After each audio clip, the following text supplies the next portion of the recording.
Lacros humanos e são carinhosamente alimentados e tratados como filhos da casa, até a morte natural. Assim são as plantas, assim as aves. Eis que as próprias pedras, meu filho, diferenciam-se no modo de servir. Quantas delas servem para embelezamento das nossas casas, sendo admiradas e às vezes tocadas levemente por mãos delicadas e carinhosas, enquanto outras vêm nos servindo de piso há milênios, sem que pelo menos paremos um segundo que seja para agradecer-lhes pelo que nos fazem. Entre os homens, não há diferença. O progresso da evolução da alma não pode mudar, porque nós achamos, no aflorar dos nossos sentimentos, que as leis estão erradas. Os grandes profetas, os grandes santos, e mesmo Jesus, disseram que não tinham vindo para julgar alguém. Tu e eu aqui vamos fazê-lo. Parou um pouquinho, já com os lábios secos. Olhou para Jarla com alegria, que pela feição deu-lhe todo o apoio. Olhou para Francisco, este continuava com os olhos cerrados, meditando no que ouvira. Maria Piccolini começou novamente. Francisco, acho-te de pouca idade para pensar nestes relevantes assuntos. Observa que existe isso em toda parte. Não serás tu, uma criança de Assis, que vai mudar o mundo. Se porventura, algum dia, já adulto, achares que esse proceder de teu pai e do resto do mundo está errado, procura vida diferente, ou une-te a quem pensa do mesmo modo, sem oprimir quem quer que seja. Toda opressão gera malquerência, toda imposição gera ódio, e todo julgamento apressado nos diz, pela experiência, que o errado é, em verdade, o julgador. Não queiras servir nunca de motivo de escândalos. Se nasceste sem interesse nos bens terrenos, não queiras obrigar os outros a fazerem o mesmo. Respeita as ideias e a vida alheia, que desse modo, Deus haverá de te abençoar e o teu coração será um coração de luz. Espero que tenha respondido as más perguntas e que medites sobre o que eu disse. Como tu, a nossa Jarla está calada, somente ouvindo, e eu gostaria de ter a sua balizada opinião acerca do que eu disse e do que eu penso. A ex-serva dos Bernardoni saiu da meditação em que se encontrava, suspirou profundamente, desatou um sorriso suavizante, falando com bom humor. Tudo que falaste, Maria, está mesclado da mais alta sabedoria, que o céu te conforte e proteja. Eu nada tenho a acrescentar, e mesmo que eu tivesse, não me sinto digna de corrigir-te. Se alguma coisa eu pudesse fazer, era somente pedir a Francisco que te ouvisse. Sócrates já falava quase há 2000 anos atrás, que o primeiro impulso da alma nobre, no mundo, é querer consertá-lo de uma só vez, mas que o tempo mostrará o engano, e ela passará a consertar a si mesma. Acho, Pica, que Francisco deve aproximar-se mais da realidade, pois a sua idade é senhor de muitos sonhos. A vida não é tão fácil, do modo pelo qual a juventude pensa ser. Os melhores professores que por vezes encontramos, são os anos que pesam em nossos ombros. Creio eu que este menino do nosso coração vai aprender com mais facilidade as leis naturais, que nos dignificam a existência. De qualquer modo, disse Jarla, olhando para o rapaz, que abriu os brilhantes olhos, é bom que respeites os teus pais, para que tenhas anos de paz na terra. E tomou a repetir. Nunca há demais o respeito aos direitos alheios. Francisco, ligeiramente pálido, mas com expressão alegre, levantou-se e enlaçou as duas mulheres, uma em cada braço, distribuindo beijos entre elas, que no mesmo instante acenderam os corações de amor e ternura pelo rapaz, e ele proclamou com meiguice afeição. Ambas sois, para mim, estrelas que Deus colocou em meu caminho, fontes de água pura, de sorte a matar a minha sede. São duas almas nas quais poderei encontrar a segurança. Senti, mamãe, a verdade em tuas palavras, não sei se poderei segui-las, mas sei que falavas com sabedoria superior às nossas capacidades e que alguém é capaz de provar tudo isso, pelo amor. Eu, na verdade, não sei o que será de mim. De uns dias para cá, algo dentro de mim me impele para posicionamentos contrários àqueles em que se situa a maioria dos homens. Que Deus me ajude, para que eu não seja lapidado ou crucificado como o Cristo que tanto amamos. Não quero inovar o mundo, nem os homens. Ambiciono sim, difundir pela vida, alegria pura, a amizade sincera, a fé sem covardia, a piedade sem hipocrisia, a caridade sem trocas e o amor sem barreiras. Ouviste bem, mamãe? Ouviste bem, Jarla? Essa é a voz que canta dentro do meu coração. Vós, tenho certeza, me entendereis, mas meu pai, não. Mesmo que eu não o oprima, serei oprimido por ele, mas isso não importa. O que importa para meu destino, é servir a causa de Deus, que é a mesma causa de Jesus. Não tenho idade, como disseste, para tanto. Todavia, não é somente a idade que faz o homem carregado de valores, que perdoa os inimigos, que esquece o malfeitor, que ama o companheiro, é acima de tudo, o dedo de Deus que toca a campainha da inteligência e do coração, em prol da humanidade, sem medir sacrifício. Mamãe, ontem à noite comecei a ter piedade profunda de todos os seres que sofrem, do inseto ao homem. Mesmo que eu não quisesse sentir essa emoção, não conseguia. E como se não fosse somente eu, mas algo que existe em mim que me leva a pensar e a sentir desta maneira. O que fazer, se não seguir o que explode dentro do meu peito, como sendo o próprio Deus querendo sair, e ajudar os outros, amando sem exigir e abençoando sem distinção? Devo mostrar às criaturas do que a fé é um patrimônio comum a todos, que Deus existe, que o céu é uma realidade e que somos eternos na eternidade do Pai Celestial. Estou encontrando uma facilidade para falar sobre o que eu mesmo ainda não sei explicar, mas que vós podereis sentir, porque sois as pessoas que mais conheceis, e sabeis que eu não sei o que estou falando. No entanto, falo com desembaraço e com certeza no que digo. Mamãe, eu te agradeço e estendo gratidão também a Jarla. Tu me abalaste com as más argumentações, o que foi bom. Despertaste outros valores na minha inteligência e fizeste com que o meu coração pulsasse com mais ritmo, marcando limites para a bondade e freando a verdade sua marcha, quando ela começar a prejudicar. Agora estou sabendo que nos dever na terra é o de semear a boa semente. E que o crescimento da planta pertence ao Senhor. Se pudermos, é bom que laboremos no seu cultivo. Vou tentar fazer melhor que um homem de bem pode fazer. E nesta noite mesmo vou pedir a Deus e a Cristo que me inspirem, para que o bom proceder me envolva. E desanuviou num sorriso encantador. Seus dentes pareciam um punhado de pérolas reluzentes, os olhos, 2 astros a fazerem brilhar qualquer consciência. Abraçou novamente duas, e trocou beijos de respeito e gratidão, no eterno amor que os unia. A ex-serva pediu silêncio, no que os dois atenderam e a velha grega puxou uma linda canção que se intitulava Esperança. 12. Começa a luta. Quanto a mim, porém, estando eles enfermos, as minhas vestes eram de pano de saco, eu afligia minha alma com jejum, e em oração me reclinava sobre o peito. Salmos, 35:13. Francisco achou que sua mãe Jarla tinha plena razão acerca do seu comportamento diante do desajuste dos homens, e, principalmente, da conduta de seu pai, na transação comercial. O mundo e os seres que nele habitam foram feitos por Deus, e o que está se processando nele é com a sua aquiescência. Que toda mudança brusca é perigosa e que cada um tem missão diferente do outro, que cada criatura não deve prejudicar a outra, nem tampouco julgá-la. Quem se achar na ordem dos missionários, deve antecipar, nos seus atos, uma conduta mais ilibada. Não deve esquecer o perdão correlato com a misericórdia, a caridade com desprendimento e o amor sem exigências. O filho de Pedro Bernardoni meditou dias a fio e concluiu: não devo realmente fazer o que pretendi, querendo modificar de uma só vez o modo pelo qual meu pai vive, se conduz no comércio e age com os seus servos, porém, cruzar os braços frente a essa temática, deixar de colocar as pontuações na leitura evolutiva deste homem, é outra coisa. Ele precisa compreender a leitura que está ouvindo, pela vida que leva. A natureza espera mãos que possam guiá-la aos seus sentimentos, mesmo que em detrimento dos seus interesses mais profundos, no tocantes aos seus bens materiais. Não importa as suas reações, estarei disposto a tudo, desde que seja para o seu bem e isso seja a vontade de Deus. Francisco era alma sensível e generosa. Era a harpa afinada, que o mundo espiritual poderia dedilhar, quando lhe aprouver-se, e foi isso que ocorreu. A luta começou para ele dentro de sua própria casa, e quem fê-lo lançar mão da espada foi seu próprio pai.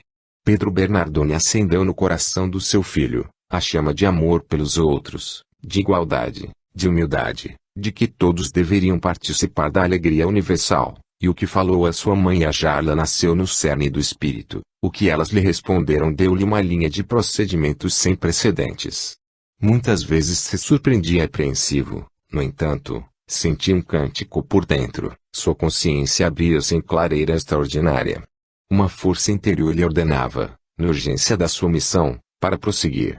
E foi nesse transe, que teve interesse em conversar com Deus, pelas vias da oração. O filho de Maria Piccolini colocara-se, por destino, em extremo contrário seu pai, em tudo que se pudesse analisar desses dois homens. Vamos encontrar Francisco em seu luxuoso quarto, vestido com roupas de esplêndida beleza para as horas de descanso. Seus pés descalços afundados em grosso tapete, não apareciam. Sentindo-se desajustado naquele ambiente, não consegui naquela noite, conciliar o sono, na necessidade de descanso, ainda que desfrutando do conforto habitual e com a cabeça despreocupada, no tocante às coisas materiais ele, o missionário do amor, estava inquieto para começar seu trabalho. Se preciso, ofereceria o seu próprio corpo, para testemunho de que algumas coisas deveriam mudar no mundo e nos corações. Os fatos espirituais exerciam sobre ele grande influência, tanto gostava das histórias de Jesus que sua mãe já lá contavam, como sentia uma saudade atávica da época do mestre, como se tivesse participado intimamente de todos os detalhes de sua vida. Várias vezes, sua mãe se surpreendera, quando ele terminava uma história, por ela começada, sobre a vida do Cristo. A sua mente era um fulcro de ideias intermináveis, parecia um desfile constante de pensamentos, entre os quais ele escolhia os mais agradáveis, os que mais se coadunassem com os seus sentimentos. Notava-se uma claridade diferente em torno dele, seus pensamentos riscavam os espaços como fios de luz, e na medida em que se elevavam, mais se acentuava a claridade. Naquela hora, ele estava encontrando com Deus. Pondo-se de joelhos, falou com benevolência. Pai Celestial, sinto que nasci para alguma coisa. Nesta terra abençoada sou como ave solitária, que o cansaço fez descer nesta região.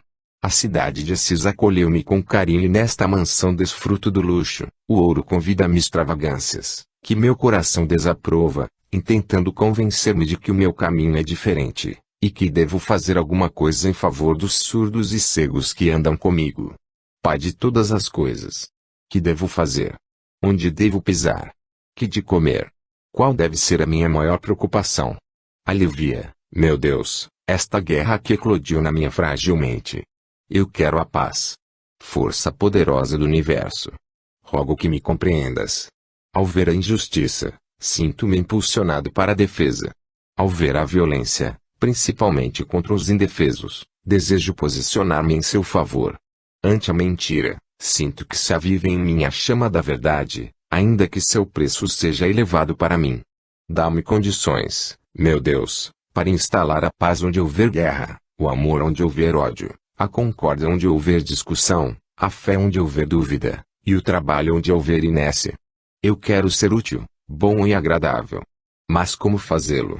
Traça, meu Pai, em meu coração, o teu programa, que o seguirei fielmente. E permita que eu seja instrumento fiel em tuas sagradas mãos. Deste-me uma mãe admirável, colocaste em meu caminho um sol na pessoa de Jarla, bem como muitos companheiros afáveis, devo-te muito por isso. Ainda que me falhem os recursos para agradecer-te, quero, Senhor, que decidas a minha vida, que sinto palpitante dentro do peito. Rogo-te os favores dos deuses menores, para que possam guiar-me nos roteiros da terra, e me ajudarem a decidir nas encruzilhadas das provações. Permite-me, Senhor, que eu fale igualmente com Jesus, o teu Filho incomparável, aquele mestre que não posso esquecer desde os primeiros entendimentos, quando minha mãe contava-me suas histórias e a fascinação pelos seus conceitos me esmagava. Escuta-me, Cristo. Sou um frágil barco no Mediterrâneo em tempos de tempestade, e as ondas levam-me a seu sabor. E um impulso para ti me arrebata. Que queres que eu faça? Estou prestes a cair nas águas perigosas, sem ter a habilidade do nadador. Estou ansioso por uma mão, qual a que deste a Pedro no mar da Galileia, socorrendo ao faltar-lhe a fé. Sou um verme, no entanto, eles também são criaturas do amor de Deus, e têm sua utilidade, em se pensando na onisciência do Criador.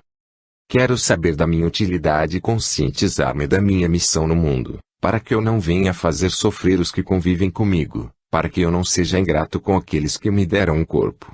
Porém, que a minha obediência primeira seja a Deus e a ti, segurança universal do meu coração e de todas as almas. Compadece-te, Senhor Jesus, dos que sofrem, dos oprimidos, dos servos, dos que têm fome e sede de justiça. Disse minha mãe, que como tu, nasci numa estrebaria. Teria sido para advogar a causa dos que sofrem, como animais, trabalhando dia e noite, somente com direito à parca ração, aguentando a tala grossa do feitor. Seja o que for, estarei e ficarei operando a tua ordem. Sê comigo, mestre, para que eu seja inspirado, fala, para que eu possa ouvir, entendendo a tua vontade. Toma minhas mãos nas tuas, mostrando-me os campos de trabalho, onde devo acionar os instrumentos de plantio. Francisco estava inundado de luz. Num momento, deu-se suave estalo no centro da sua vida. Seu córtex cerebral tomou-se um sol, irradiando uma luz encantadora. Os terminais nervosos que se encaixam no crânio se avolumaram, dando para todos os centros de força uma energia divina, suspendendo o espírito a alturas inacessíveis, colocando-o a respirar com divina força da vida. Seu peito parecia uma constelação, onde as estrelas brincavam de esconder e ressurgir. Cores variadas cruzavam seu ser em êxtase. O coração do rapaz absorvia as claridades, sem que a escrita pudesse explicar, sem que o verbo encontrasse recursos para reproduzir. Uma auréola em que o azul celeste predominava, tomou o centro das emoções e, no meio do coração, abriu-se uma estrela de luz. Naquela via interna de Francisco, sem que ele percebesse, andava um mancebo iluminado, que poderíamos traduzir como sendo um sol dentro de outro sol. Porém, aquelas imagens passavam pelos centros da vida, tomando dimensões favoráveis, recebendo certa consistência no coronário. Eram ampliadas pelas glândulas pineal e pituitária, encaixando-se na retina, deixando Francisco contemplar perfeitamente o que se passava dentro de si. O fenômeno divino, pela vontade de Deus, pela presença do Cristo em seu íntimo, era Jesus andando no mundo do seu coração, falando aos ouvidos da alma e acompanhando as suas palavras, as imagens correspondentes. Quem visse seu corpo naquela hora, mal o distinguiria, pela profusão de luzes que o cercava, provindas de fora e nascidas de dentro. Era o encontro do mestre com o discípulo. O jovem escutava com serenidade, dentro de si, Francisco. Temer é cortar a comunicação com quem quer te ajudar. Duvidar é fazer crescer dentro de si os obstáculos. Sentir-se ofendido pela incompreensão dos outros, é sinal que não aprendeste a perdoar. Julgar os erros dos outros somente por julgar, e atestado de que o amor não se fez presente no teu coração. Eu sou aquele que haveria de voltar. E volto quantas vezes forem necessárias, aos corações dos homens de boa vontade, desde quando abram as portas para que eu possa me fazer presente e dizer novamente: a paz seja convosco.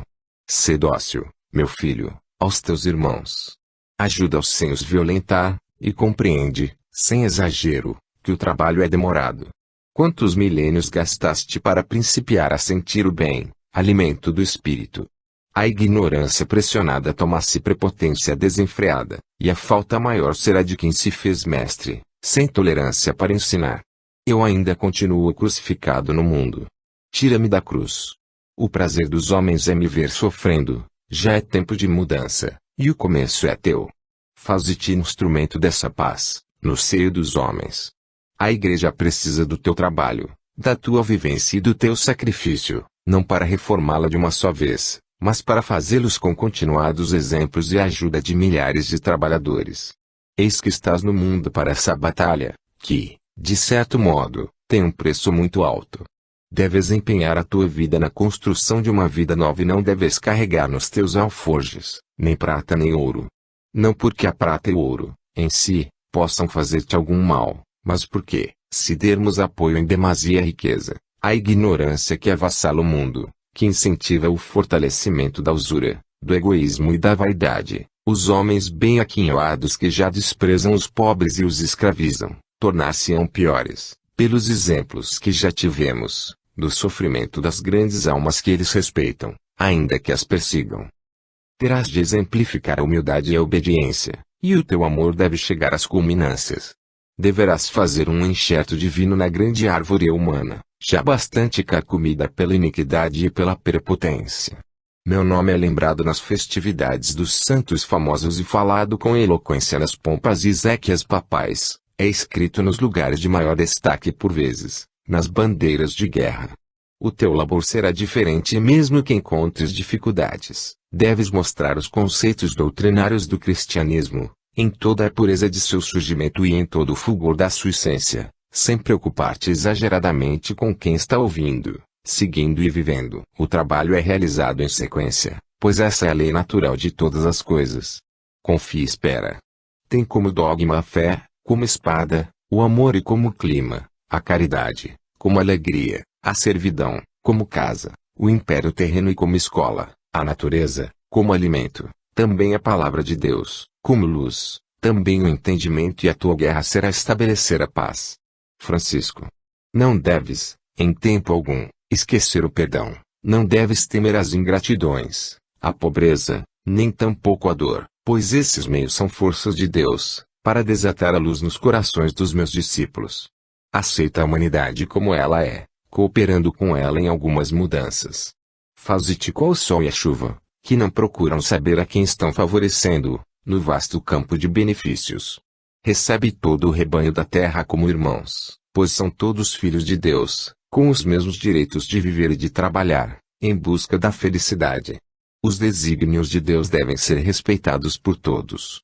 Ama a Deus sobre todas as coisas e ao próximo como a ti mesmo, mas o respeito aos teus pais da terra não deve ser esquecido. Podes fazer muito, se interpretares fielmente o chamado de Deus. Estarei ao teu lado, se abrires o teu coração para que eu possa te falar claramente. Até breve. Aquela voz suave e grave, meiga e ao mesmo tempo enérgica, branda e atrativa, de um poder sem limites, introjetou no campo mental de Francisco todo o arsenal doutrinário das instâncias de luz. Este, voltando a si, olhou em derredor, e sentiu um fenômeno transcendental. As paredes e o teto de vime calafetado e envernizado com resinas apropriadas não se constituíam, para ele, em obstáculos, vendo, tanto o céu e as estrelas a faiscarem, como olhos vertendo lágrimas de alegria, pelo diálogo entre o mestre e o discípulo, de forma desconhecida aos homens. Sendo o poder de Deus imensurável, os recursos usados pelos céus são ilimitados, de sorte a fazer pensar os próprios sábios. O filho de Pedro Bernardone levantou-se serenamente, tomou de uma jarra e sorveu alguns goles de água, externando-se a seguir: graças a Deus! Graças a Deus! Não tenho dúvidas de que, por processos que desconheço, falei diretamente com o Cristo. Compreendi que tenho uma missão a desempenhar junto aos homens, meus irmãos, e sei que Deus me vê nos caminhos tortuosos, assinalando o meu coração com a bandeira da vitória. Começar por aqui, em minha casa, o que devo fazer no mundo, sabendo que os maiores obstáculos estarão em meu próprio Pai, a quem muito devo. Como ofertar-lhe gratidão, sem ofendê-lo. Como abençoar seu empenho em meu favor colocando-me em posição contrária. Todavia, para quem tem fé e confiança na suprema justiça, o impossível torna-se viável e eu vencerei, por amor à justiça vivendo para o amor. Notou algumas claridades no quarto, mas logo o coração segredou ao raciocínio, que aquilo fazia parte do transe ocorrido. Procurou o leito, e beijou as suas próprias mãos como se fossem as do Cristo, recitou um salmo de Davi e o Pai Nosso, dormindo profundamente. No dia seguinte, levantou-se cantarolando uma canção que a velha já havia lhe ensinado, para a saudação ao sol, que voltava da sua viagem na formação de novo dia. Procurou a mãe velha grega, abraçando-as com carinho e amor, trazendo estampadas em sua fisionomia pureza lirial e alegria contagiante. As duas mulheres, espantadas, notaram em Francisco algo de divino e estranho. Interpelaram-no, procurando saber o que se passava em seu coração. O rapaz desconversou com palavras fáceis que a filosofia de Jarla lhe ensinara. Desdobrava-se em carinhos, ilustrando-os com beijos, e as mulheres, em silêncio, com isso se deleitavam, sentindo saudades do anjo de Deus com que sonharam há muitos anos atrás. No mesmo estado de espírito, foi diretamente para a casa de comércio de seu pai, passando a ver os empregados como os verdadeiros donos do negócio e vendo nos seus filhos, direito de participação do mesmo conforto e da mesma oportunidade dos filhos dos patrões. Visitou todo o estabelecimento, e deparou com velhos trabalhando sob pressão do gestor, alguns doentes e mal alimentados, sem um mínimo de conforto para suas necessidades e não raro, rolavam lágrimas dos olhos dos anciãos, marcando algumas histórias que ninguém tivera tempo de ouvir. Saiu, indo à estrebaria, onde se notavam cavalos de raças sendo raspados, lavados, recebendo óleos perfumados nas caudas e nas crinas e um preparado luminoso no pelo, aparados os cascos e sendo-lhes aplicados alguns desenhos na cara. De um lado, felpudos cobertores, que se ajustariam em seus lombos, pela magia bem posta dos cortês de hábeis costureiros. A fartura de alimentos mostrava a qualidade dos animais. Um velho, já batido, queimado pelo sol e crestado pelo frio, se movia com um esforço descomunal para atendê-los, a fim de que o capataz não percebesse a inquietação dos animais e o fizesse experimentar as grossas talas nos ombros que já passaram muitos anos de sofrimento. Francisco entrou no estábulo, saudou o velho que se curvava com reverência, tomou-lhe as mãos com afeto, beijando-as com delicadeza.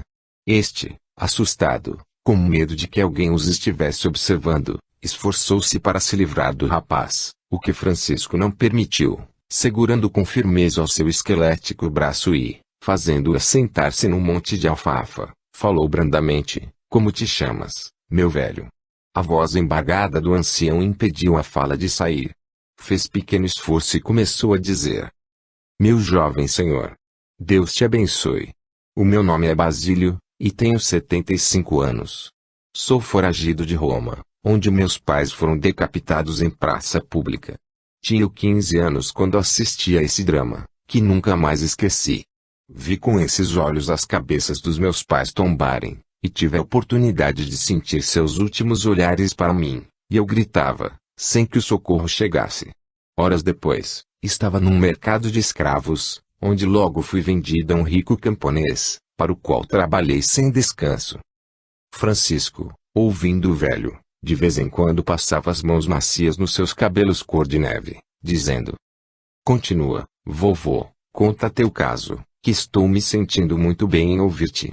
Prossegue, nada acontecerá contigo, pois estou aqui para defender-te, caso surja o capataz."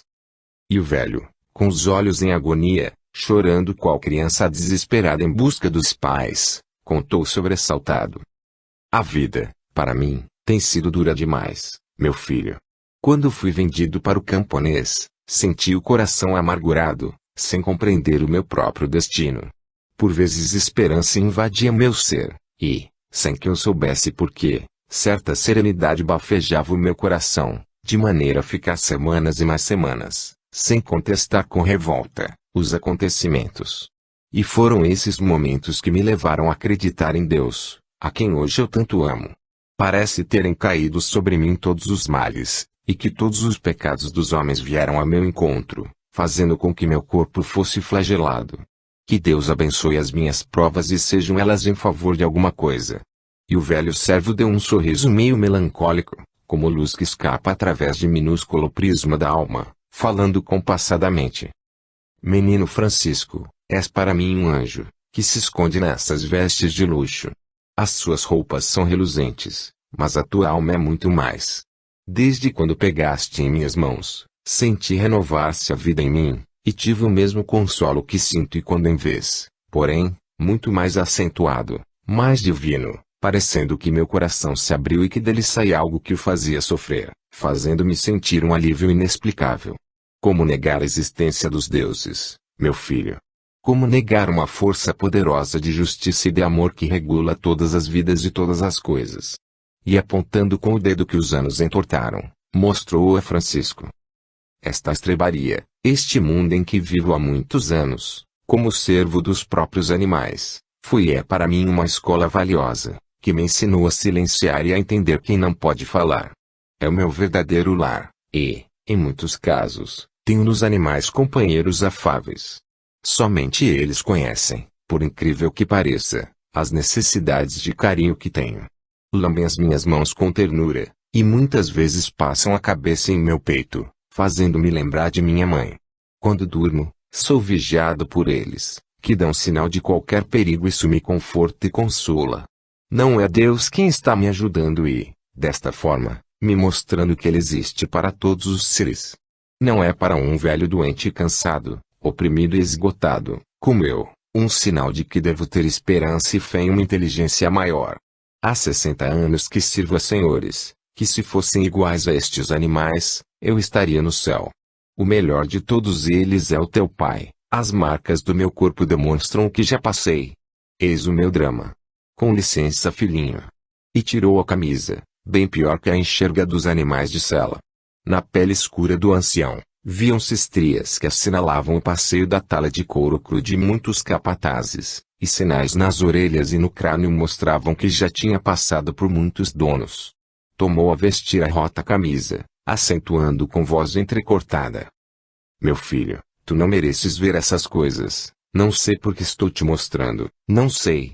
Isso é uma grave falha minha, sujar a tua mente de infantil pureza, com as imundícies do mundo. Perdoa-me, perdoa-me. Francisco deixou escapar 2 grossas lágrimas, que correram pelas faces, molhando as mãos encarquilhadas do servo, e lhe falou sorrindo, tocando de leve os lábios em seus dedos. Não, meu irmão, não te cales. Fala, mas fala tudo, que terei muito prazer em ouvir-te.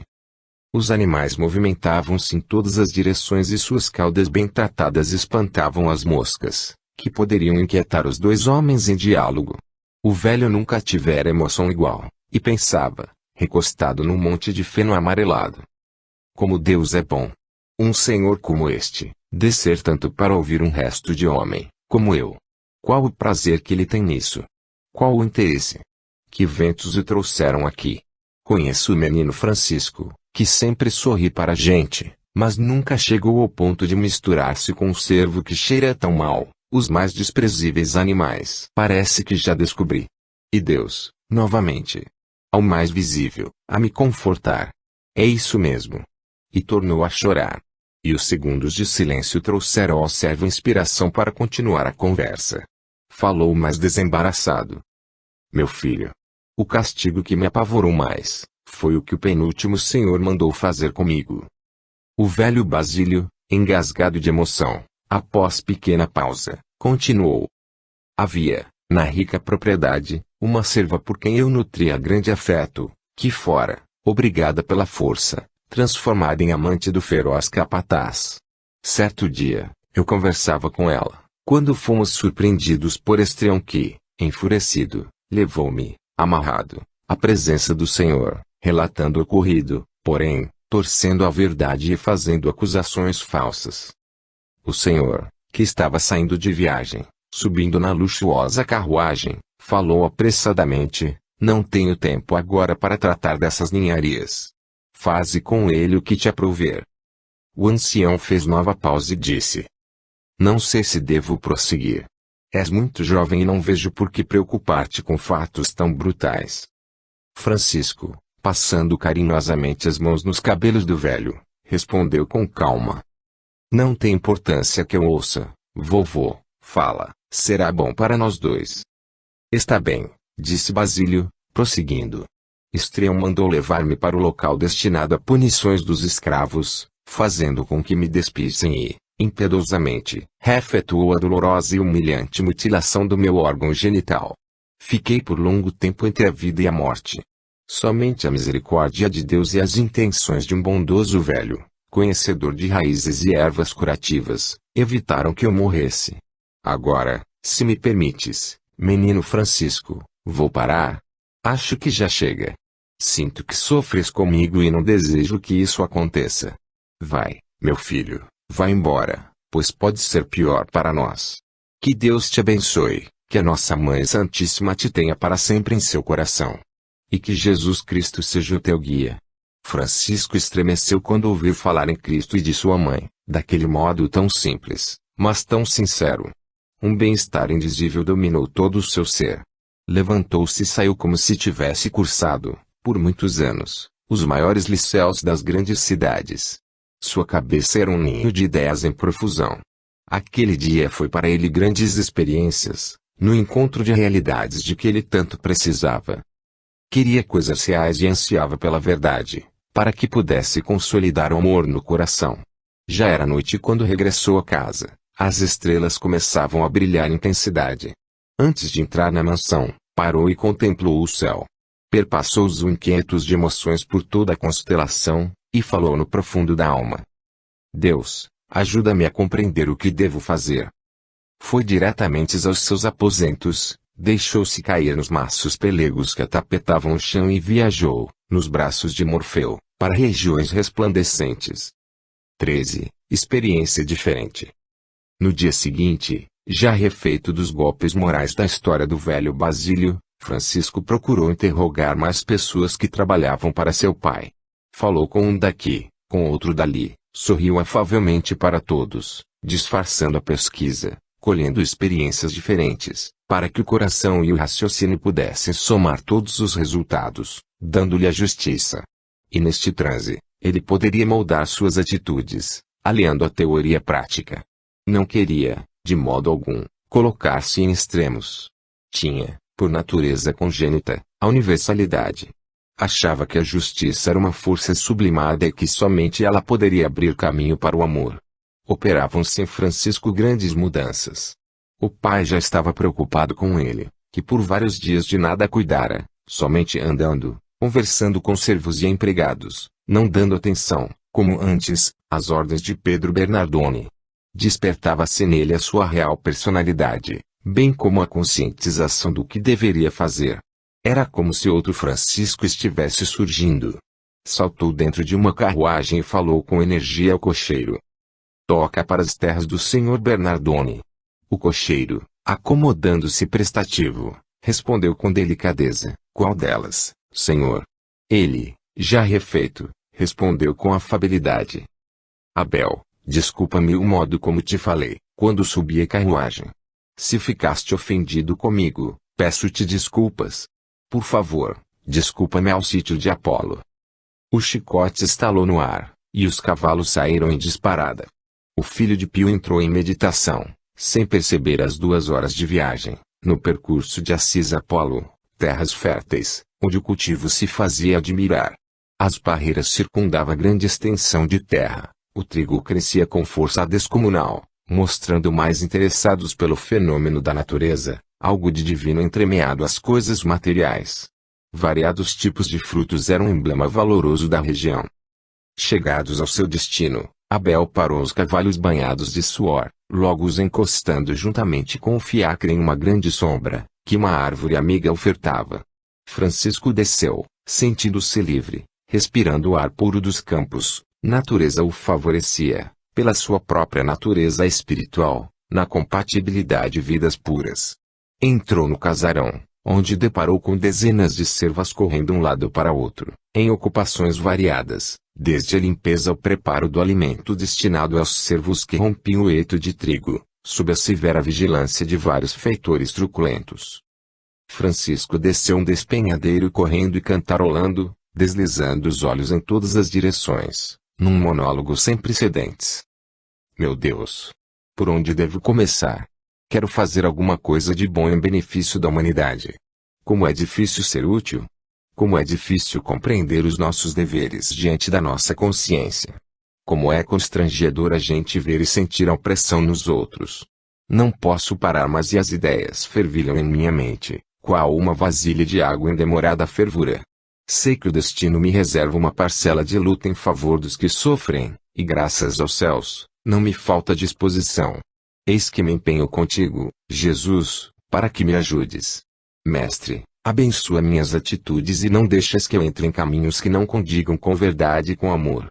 Vejo, Senhor, que a terra é um céu em que a natureza reflete as leis harmoniosas da vida, e é um livro divino dos mais difíceis de nele se aprender a ler e a compreender a tua vontade nas coisas que, por vezes, conversam conosco e que, em muitos casos, não temos ouvidos para ouvir e, muito menos nos sentimos apropriados para sentir essa linguagem sobremaneira espetacular.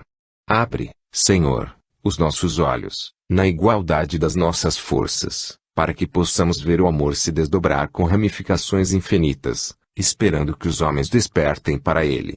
Ao parar, cansado da caminhada realizada, contemplou a enorme várzea e presenciou um espetáculo constrangedor, que muito o desagradou. Em cada eito de 20 cervos, um feitor, estalando um chicote, acertava, de vez em quando, nos lombos nus de alguns, que somente tinham a liberdade de gemer, mas não a de parar. Nem bem começara a sentir revolta no coração, compreendeu porque estava ali, acalmado pela razão, trabalhada por sua mãe e por Jarla, ao responderem às suas perguntas. Mesmo assim, no seu íntimo acendeu-se um fogo, não de revolta, mas de piedade para lutar com todas as forças em favor daquela gente, cujo tratamento era inferior ao concedido aos animais. Desceu devagar o tortuoso trilho que levava à várzea e percebeu que, ao ser avistado pelos feitores, estes aliviavam o arroxo. Um deles veio depressa dar-lhe atenção, pois reconhecera ser o filho do patrão. As tuas ordens, jovem senhor. Trouxeste alguma ordem da parte de teu pai, para que seja executada nas terras de Apolo. Ou os ventos que te trouxeram anunciam somente boas-vindas e esperanças para todos nós. E o feitor calou-se esperando a fala do senhor. Francisco controlou-se intimamente, sorriu com amabilidade, mesmo a contragosto, e disse ao capataz: Benevenuto, venho da parte da paz. Graças a Deus, os ventos que me trouxeram são realmente os ventos da esperança. A minha presença aqui, talvez seja um grande reforço ao meu coração, começo de lutas que dificilmente têm uma existência. O rude homem não percebeu a profundeza da sua filosofia, mas perguntou: O senhor tem alguma ordem? Tenho, respondeu pausadamente Francisco. Os servos devem estar todos na hora da refeição, no casarão, sem que falte um. Quero falar com eles. O capataz apreensivo, respondeu: Eles comem ao pé do serviço, é ordem do senhor Bernardone. Francisco, cortando a frase do interlocutor, acentuou com energia: Faze todos eles subirem hoje, para comer no casarão. O feitor pediu desculpas, e terminou: Sim, senhor. Sim, senhor. Eles irão. Francisco subiu por outras vias, em direção à sede da fazenda, para esperar os servos, conversar com todos e aproximar-se daqueles corações sofredores que esse tanto estimava, como se Deus estivesse convocando para altos trabalhos de nivelamento humano. Passou pelo meio de um pomar, e ficou estarrecido com a vida exuberante. Colheu algumas frutas, e começou a deliciar-se com a oferta dadivosa das árvores. Agradeceu à mãe natureza pela comida que ele degustava com prazer. Os pássaros voavam aos bandos, cantando, e ele percebia, pela intuição, que era uma canção de louvor ao Criador de todas as coisas. Uma rede de fibras balançava-se no alpendre por entre folhagens. Dentro dela o filho de Bernardone punha seus pensamentos em ordem.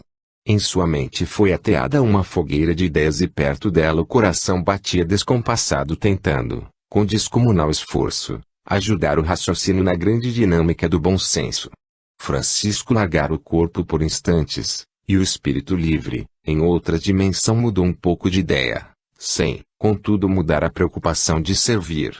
Cresceu mais o sentimento do bem, clareando-lhe a inteligência, no plano espiritual. Mesmo no pouco tempo que lhe foi dado permanecer nesse estado, alguém lhe soprou aos ouvidos da alma: Francisco, não tentes mudar o destino desses homens de uma só vez. Cada um está no lugar certo, pelo bem que a natureza lhes quer. Os desígnios da providência não falham, meu filho. E não penses que eles se encontram desamparados, pois cada criatura recebe de acordo com o plantio que fez em eras remotas. Aos que se colocam como o embrião da vida, lhes são dados processos compatíveis com as suas necessidades, para que no amanhã ressuscitem para o amor, para a caridade e para a paz. Tu, por vezes, crias sofrimentos que não existem, no sentir desses filhos. Se nessa hora te fosse dado voltar ao passado remoto, era bem provável que te encontrasses nos mesmos transes dolorosos, pela tua classificação, mas natural pelas leis que vigoram em toda a criação. Se te revoltares contra esses acontecimentos, não estarás julgando os homens, e, sim, a Deus, que, onisciente, sabia de antemão que eles iriam sofrer o que estão sofrendo. E não somente esses vassalos passam por caminhos tortuosos na terra, são milhões de seres em todas as escalas, de todos os reinos. É bem provável que saibas, no grau de amor que tens, que as plantas vivem, sentem, amam, e que rudimentos de inteligência, como de sentimentos, transitam no cerne do seu psiquismo espiritual. Todavia, tu que acabas de contemplar um quadro, para ti doloroso, envolvendo os cervos, arranca o fruto que não deixa de ser o filho da árvore, e o estraçalha nos dentes, sem com isso pensar no sofrimento da mãe que o gerou por processos difíceis e engenhosos. Qual foi a tua própria geração? Tens uma missão entre os que sofrem, e ela te custará muito caro, mas escolheste os caminhos e passarás por eles. Tem bom ânimo, avança sem temor, escutando os que sofrem, sem deixar de escutar também os que fazem com que eles sofram. Abeirou-se, então, da rede em que estava o corpo de Francisco, uma cerva, e, notando a rede parada, começou a balançá-la com delicadeza, contemplando o jovem. Sua pele dava a impressão de seda luminosa, o rosto era bem feito, os olhos brilhantes, as orelhas pequenas e a boca, meio aberta pelo transe, deixava ver dos dentes que pareciam pérolas faiscantes. Os lábios eram rosados e os olhos castanhos escondiam para ver em outra frequência. A cerva nunca tivera oportunidade de chegar perto de pessoa tão nobre. Ajoelhada, impulsionou um pano esticado como camilha improvisada, fazendo Francisco balançar serenamente nos ares. Os filhos da negra não suportaram a cena, e ela chorou baixinho, para não ser ouvida. Francisco se viu em espírito, no leito com os cervos.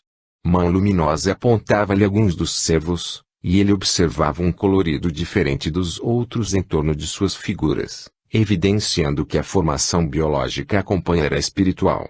Dentre esses, apareciam certos serviçais que, pela sua postura, impressionaram o filho do comerciante, dando aparências, mesmo sendo servos, de senhores.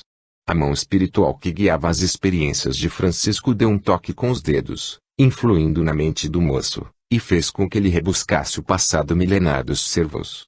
Percorreu um por um dos escolhidos, mostrando-lhe por que eles estavam ali, sob a pressão do capataz, e sendo castigados pela chuva e pelo frio, pois essa era a disciplina conveniente para espíritos rebeldes, refratários ao convite do bem. E a voz acentuava com convicção: qual de nós poderemos contrariar os processos evolutivos das criaturas, organizados pela inteligência maior? Poderemos, sim, aliviá-los sem violência, pois é para isso que estamos no meio deles, revestindo-nos, de vez em quando, do mesmo lodo onde eles se encontram. A liberdade dessas almas depende muito mais de tempo do que de nosso querer. São caminhos de iniciação que eles devem perlustrar até que o amor desabroche em seus corações. Humildade forçada não é paz interna, e se tirares esses homens dessa disciplina, como pretendias, a confusão se estabeleceria. A depravação tomaria curso, sem recurso de debelação. Essa é uma prisão benfeitora que eles, no futuro, irão abençoar. Francisco, pela sua formação espiritual, entendera logo a ciência da vida. Na condição de espírito livre da carne, era mestre no assunto, mas agora reencarnado, era necessário que alguém o tocasse, para relembrar a verdade das leis maiores que regulam a vida em todas as dimensões. Assim, com a rapidez da luz, foi ao passado e muitos vassalos, e entendeu o motivo pelo qual eles se encontravam carregando, cada um, cruz tão pesada. Falharam as minhas inspirações, pensava. Entre mentes, resposta não se fez esperar dentro de si, não. Não falharam, aprimoraram-se na sequência do próprio amor. A tua tarefa é reunir milhares de sireneus. E, o quanto puderes, ajudá-los nas subidas dos calvários da vida, sem que eles o saibam, sem que o interesse te estimule e sem que a vaidade entorpeça os teus sentimentos de amor. Faze o bem, por sentires o bem dentro de ti. O filho de Pica, ainda em êxtase, voltou a olhar para outros servos que, mais primitivos, quase não manifestavam claridade em torno de si, bem próximos que estavam dos animais caseiros. E a voz continuou: esses aí, são quase como os muares de carga, os bois de carro, dos fiacres, as vacas que dão leite, os carneiros que vão para as tosquias e os jumentos dos engenhos de arados. Poucos sentem a violência que os prendem à escola da disciplina. Se os levares ao seio da sociedade, por piedade e amor, que ainda não tem ressonância na profundidade dos seus seres, será a mesma coisa que ensinares a eles uma estrada, onde nunca tiveste a oportunidade de passar. tu te esqueces de muitos detalhes indispensáveis. A teoria pode ser oferta santa de todos, mas a prática é exclusivamente individual. Se, por acaso, encontrares um homem faminto, a simples descrição da comida o saciará. Se alguém com sede te procurar e usares o dom da palavra com a retórica da última moda, com encanto, matarás a sua sede. Se algum nu estender-te a mão, pedindo a tua capa para lhe cobrir a nudez, os teus bons conselhos o vestirão. Tudo isso é muito valioso, mas quando estiverem unidos a tais gestos, o exemplo e a vivência. Podes fazer muito por quem tem fome, menos comer por ele. Podes fazer muito por quem tem sede, menos beber por ele a água. Podes fazer muito por quem está nu, menos vestir por ele. Esses homens podem te ouvir. Servirás de caminho para eles. Poderás consolá-los, incentivá-los no amor, na caridade, no perdão. Poderás ajudá-los a se levantar, quando caídos. Quanto à caminhada com a cruz nos ombros, a grande subida evolutiva, pertence a cada um. A iniciação espiritual, repitamos, é individual. Um moleque fez soar um gongo de bronze, anunciando a hora da comida, a um sinal de um feitor, que gritou autoritário: subam todos para a sede, mas olhem lá, sem barulhos. O filho do patrão está aí, o que para nós é uma honra. Quero muito respeito e muita obediência. Vocês me conhecem. Fazendo 3 filas, todos subiram para o local indicado. O Seva, como que hipnotizada, não largara as mãos da rede em que jazia o corpo de Francisco, esquecida de sua condição e da existência de um feitor perigoso, que não mudava de feição para liquidar um serviçal. Esse feitor era apelidado de 15 dedos e 3 pés, pois, além dos 2 pés naturais, nasceu com um outro adicional. Ao lado do pé direito, surgira outro, na sua formação congênita, que ficava mais alto um pouquinho do pé verdadeiro, para o qual servo nenhum poderia ficar olhando. Isso o fazia sofrer, sentindo-se humilhado e, por isso, era capaz de tirar a vida de qualquer pessoa que encontrasse sorrindo, e que lhe desconfiasse que fosse de seu defeito. A criada assustou-se com a mão descomunal do feitor que a puxava pelo ombro e pela sua cara, já antevia seu destino. Antes de repreendê-la, para não assustar o patrão no seu sono tranquilo, o homem de ferro puxou-a sem respeito, distanciando-a do filho de Bernardone, e ela, por medo, abafou a vontade de gritar. Todavia Francisco acordou assustado, por notar quanto tempo se passara sem que ele percebesse, saltando agilmente da rede. O feitor, notando sua presença, largou a criada e foi ao seu encontro dando explicações. Perdão, senhor. Mas encontrei esta maldita criada bem encostada ao senhor enquanto dormia, talvez quisesse surrupiar algum objeto do teu uso, mas cheguei a tempo. E vou dar-lhe uma disciplina, se me permites. Benevenuto. Não posso permitir que a castigues, pelo menos antes de ouvi-la, pois o senhor Bernardone a colocou aqui para seus serviços. A justiça é coisa séria. Nela devo pensar em primeiro lugar. Tomou a criada pela mão, que o acompanhou cabisbaixa e envergonhada, sem coragem de se defender, pois o feitor não tirava os olhos de cima dela. Francisco fê-la sentar-se junto a ele no grande pátio, onde os servos se reuniam e conversavam ao pé do ouvido, admirados por estarem ali naquelas horas, ao invés de terem rompido muitas braças do eito. Um deles argumentou baixinho: será que vão nos vender? Eu desconfio desses descansos, ou vão nos vender para outros senhores, ou então, nosso serviço não está compensando e o patrão mandou seu filho com ordens que meu coração percebe, queira Deus que eu esteja enganado. Francisco deu ordens de servir a comida, e que os servos ficassem bem à vontade. Francisco voltou à rede, levando consigo a criada que, tremendo, postara-se ao seu lado, sabendo que tão logo ele saísse, ela teria contas para acertar com Benevenuto, que há vários dias lhe havia proposto coisas que somente conseguiria pela força. Antes, pedira aos feitores que deixassem os servos à vontade, e esses, depois da comida, começaram a cantar e a sapatear, em um avançado folclore que lhes era peculiar. Francisco começou a ver naquela brincadeira parte da alegria que deveria ser dada aos homens sem teto, sem família e sem lar. A vida dos servos era comparável à dos animais. Folie era o nome da mocinha escrava, que de novo fazia mover a cama de pano, na qual ele descansava. Aproveitando a oportunidade, o moço de Assis entrou em diálogo com a aia, falando: Folie, por que vieste mover a rede em que eu estava deitado, sem que fosses mandada, ou que eu pedisse a tua presença? Ela baixou a cabeça, procurando concatenar as ideias para responder como sentir irresistível impulso de protegê-lo. Francisco deu tempo, para que ele pudesse falar sem constrangimento, ajudada pela sinceridade que expressava no rosto. Ela levantou a cabeça, desinibiu-se pelo ambiente de liberdade que ele lhe dava, e falou sorrindo: Senhor, ninguém mandou-me fazer o que fiz, foi ideia minha. Peço que não me maltrates. Avistei dormindo e senti que devia protegê-lo. Nada podendo oferecer em teu favor, a não ser minha presença como escrava, nisso senti grande alegria, como nunca tive na vida. Eu sabia estar correndo grande perigo de ser vista pelo capataz Benevenuto, homem bruto e sem coração, no entanto compensava o prazer que minha alma desfrutava ao teu lado. A negra tinha um porte de nobreza, um perfil encantador, corpo esbelto, rosto lindo e dentes brilhantes. Famosa na região, sua presença fascinava a todos que a conheciam, e seu nome era incluído até nas cantigas daqueles homens rudes. Benevenuto já perseguia há muito tempo, e ela temia sua presença, pela sua natureza grotesca e pela brutalidade dos traços. Francisco prosseguiu a conversa, gostando da prosa da serva. Minha filha, parece que tens alguma instrução, não? Sim, senhor.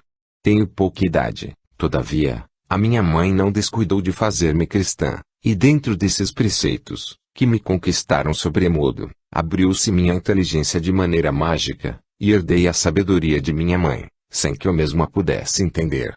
E é por saber mais que as outras que sou muito maltratada e os escravos e capatazes me perseguem de forma brutal. Mas o que fazer contra tanta gente?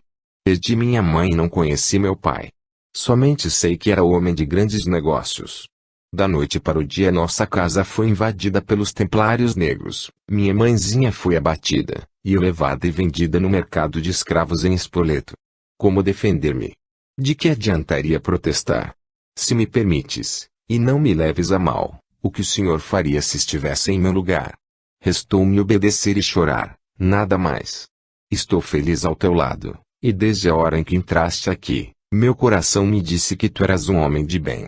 Amanhã, ou talvez mesmo esta noite, eu não sei o que acontecerá comigo, pois vi ameaças nos olhos do feitor, quando quis tirar-me do teu lado, onde eu estava encontrando a esperança de viver. O meu sacrifício, caso queiram Deus e Jesus Cristo, já está compensado pelo muito que estou recebendo da tua parte. Podes dar as ordens do que pretender a meu respeito, que sofrerei em silêncio, e nunca julgarei que partiram do teu coração. O patrãozinho estava admirado e monologava: como poderia a criatura tão jovem e meiga, de falar tão doce e de alma tão nobre, estar envolvida no meio de homens daquela estirpe? Mas logo veio à sua mente fértil, o sonho que tivera horas atrás e a conversa espiritual com a voz. Sem precisar de mais raciocínio, veio à sua mente a mão de luz que aparecera no eito dos cervos, entendendo mais ainda o seu significado. Estava se acostumando àqueles desdobramentos espirituais. Pedindo desculpas, a serva quis levantar-se, mas Francisco não permitira, dizendo: Fica, Folie. A tua presença me agrada. Conheço o teu drama, és espiritual nas vésperas da libertação. A tua consciência manifesta sinais de independência e o teu coração anseia por amor. Creio em Deus que o encontrarás. Vou ofertar-te o que posso de minha parte, irás comigo para Assis. Minha mãe Jarla, duas santas, a receberão com muito amor no coração e tenho certeza, pela afinidade do teu saber e do teu coração, serás feliz. Quanto a mim, serei o irmão que sempre lutará em teu favor. O teu destino coloca-te em posição difícil e pelo que sinto e vejo nos teus caminhos, o teu mundo interno nunca perderá o clima de verdadeira paz, que é a paz da consciência. O Seva, na flor dos seus 16 anos, chorava. Chorava de alegria, com as palavras do jovem patrão. Ele era sua salvação. Tinha certeza que se ficasse ali mais uma noite sem sua proteção, estaria eliminada, moral e fisicamente. Captava, pela sua sensibilidade, as intenções de Benevenuto, que, deitado num paiol de milho, pensava nela com luxúria. protegê-la de todas as maneiras, mas se ela cedesse aos seus instintos, caso contrário, era capaz de retalhá-la e consumi-la em poucas horas, pois já carregava na consciência coisas piores. Folha olhou para Francisco com ternura e como silenciosa resposta de gratidão,